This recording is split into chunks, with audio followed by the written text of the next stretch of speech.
Je suis avec un de mes clients qui est en train de terminer son premier protocole qu'il a fait suite à une très grosse évaluation.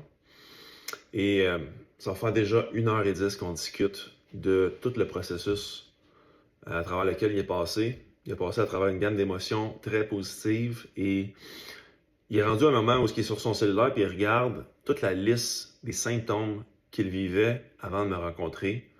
Et on est direct rendu là. On va voir qu'est-ce qui s'est éliminé ou qu'est-ce qui reste encore à travailler.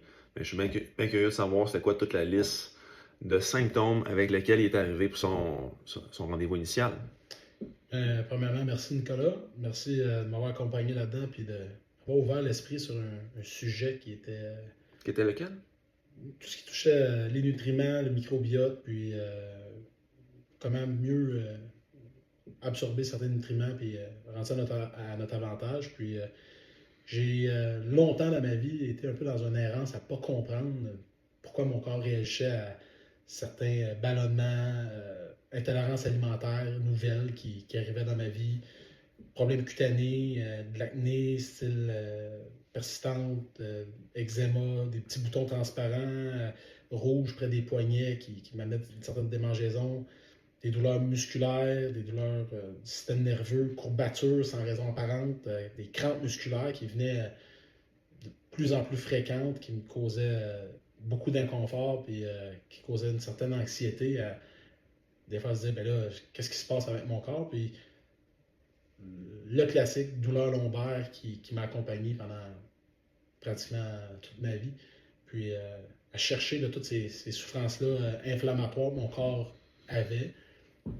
Puis, suite à notre rencontre, suite au processus, tout ce que je cochais comme symptômes, maintenant, ont disparu de façon progressive. Encore une fois, sans dire qu'on est rendu parfait dans chacun des aspects. C'est pratiquement réglé, par contre, pour la majorité. Puis, il faut accepter le processus des choses parce que je ne crois pas qu'on est à une pilule de régler un problème. C'est des problèmes qui s'étaient installés au niveau métabolique sur plusieurs années. C'est normal qu'il reste certaines répercussions aujourd'hui. Ouais. Mais très satisfait et très impressionné de voir certaines intolérances alimentaires que maintenant, je n'ai plus besoin de négocier avec ça. Puis, de t'en soucier. Hein? De m'en soucier puis de m'enlever certaines craintes à se demander ouais, mais pourquoi mon corps a ça ou qu'est-ce qui cause ça. Puis, un immense merci. Un plaisir. Puis pour enchérir sur ce qu'ils viennent de dire, tu sais, exemple, en faisant les formations avec Cellcore, puis en discutant avec les différents cliniciens, ils disaient, des fois, en ayant les discussions avec ces personnes-là, ils disaient, moi, je m'occupe même plus du volet alimentaire de mes clients. Je dis, mais qu'est-ce que tu viens de dire là, toi? Ils disent, je m'en occupe plus, moi, de mes clients. Je vais juste m'occuper de créer un écosystème tellement puissant qu'ils pourraient rentrer de la junk, puis ça n'aura pas d'impact négatif, tellement qu'il y a une bonne résilience au niveau du système digestif. Je dis, voyons donc, on peut pas dire d'affaires la même.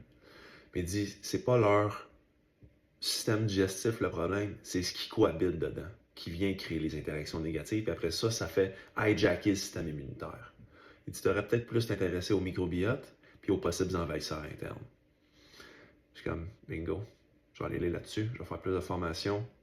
Puis ça l'a teinté, évidemment, mon rationnel quand quelqu'un me dit, écoute, moi j'ai telle intolérance alimentaire ou sensibilité alimentaire. Là. Tout de suite, ça me rappelle cette conversation-là que j'ai eue avec un des tops dans l'industrie. Puis j'ai fait, bon, je vais penser à ça tout de suite en premier quand quelqu'un me dit ce genre de sujet-là. Et quand on a eu la discussion initiale, hey Nick, je suis pas capable de manger du fromage. Hey Nick, je suis pas capable de manger tel produit laitier. Les taches sur les ongles. J'ai des taches sur les ongles. Problèmes digestifs récurrents, tout ça. Puis dans ma tête, ça sonnait ce que je parle tout le temps sur les réseaux sociaux et que je suis pratiquement un des seuls à en parler au Québec. Peut-être même au Canada. Sur ça, merci beaucoup, man, de ton temps, de ton témoignage, de ta confiance également, quasiment à yeux fermés. On se connaissait pas tant que ça. On se connaissait du foot et tout ça, mais je veux dire, on s'est perdu de vue pendant des années, puis là, on se parle, puis après ça, t'es rendu chez nous, puis après ça, je te propose de faire de quoi de très intense, puis t'embarques à yeux fermés. Ça demande quand même beaucoup de trust. Puis tu vas confier quelque chose de très important, la chose la plus importante sur la planète Terre, ta santé. Puis moi, ben, quand quelqu'un fait ça, Danick, je te confie ma santé. Pensez-vous que je vais y aller de main morte? Pensez-vous que je vais y aller de façon complètement aléatoire? Non, c'est quelque chose d'extrêmement important. Puis c'est pour ça que j'y vais vraiment de façon... je sais pas c'est quoi le terme. J'y vais de façon... avec... que je me couche le soir, là, puis que j'ai aucune idée négative par rapport à moi-même, où est-ce que je suis serein, où est-ce que je me sens, je sais pas c'est quoi le bon terme, je me sens serein, je me sens intègre dans ce que je fais, c'est ça le bon terme, intégrité. Soyons intègres dans tout ce qu'on fait. Sur ce, bonne journée.